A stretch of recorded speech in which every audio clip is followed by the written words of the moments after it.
lesilethu uhle TV sakubingelela kanti-ke njengamanje sikwephathele-ke udaba-ke oluthinta-ke usisi uMpumelele Ndlela nokudaba-ke athemba ngabe libeka lwazwisa abantu abaningi ubuhlungu ezinhliziyweni-ke uma echaza ukuthi uwuthisha kodwa sekuphele iminyaka ewu-8 engakaze aqashwe ndawo. Kanti-ke lolu daba lakho ulethula nje ulethula ekhuluma nezinye zeyikhulu zakwepolitiki eqembini le-ANC uGwede Mantashe nawube sekuthusa abantu abaningi-ke ukuthi-ke athi noma elibika lolu daba losisi kepha kungabe bikho nasithembiso noma mzamo athi uzoyenza uMr Mantashe.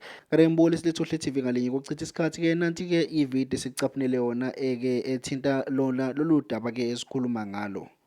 Ngeke ngasho na ukuthi ngizovutela ini kodwa ngiyamizwa ngoba ngikhulule noma sine uthole mhlambe inkingo zesazenzeni ngendlela eze baba yabona baba ngineminyaka kanti-ke nawubukele isilethu uhle TV ngwashiyela nje ukuphola kwakho kuma-comment section siza ukuthi uthini-ke ngalolu daba oluthinta-ke ibhulingi.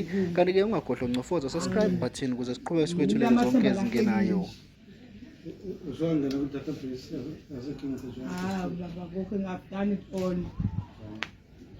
it all konke okwenziwa ukho ngibona ngihleli. So basically the problem is unemployment.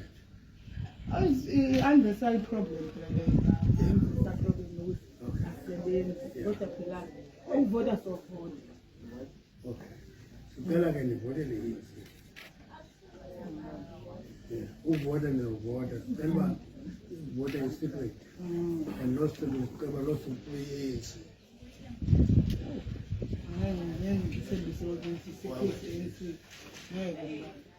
Ukuthi sengingenile ngizoze ngizovote ANC angeke ngithembise nawe ngisabuka siya-review-a nami ukuthi ikuphi okungangenza ukuthi nawe ngigcina ngiphinde ngiyivotele ANC ngoba ukuyivotela bengihlezi ngiyivotele sa-review-a nje izinto Review, never kube ngoyivotela.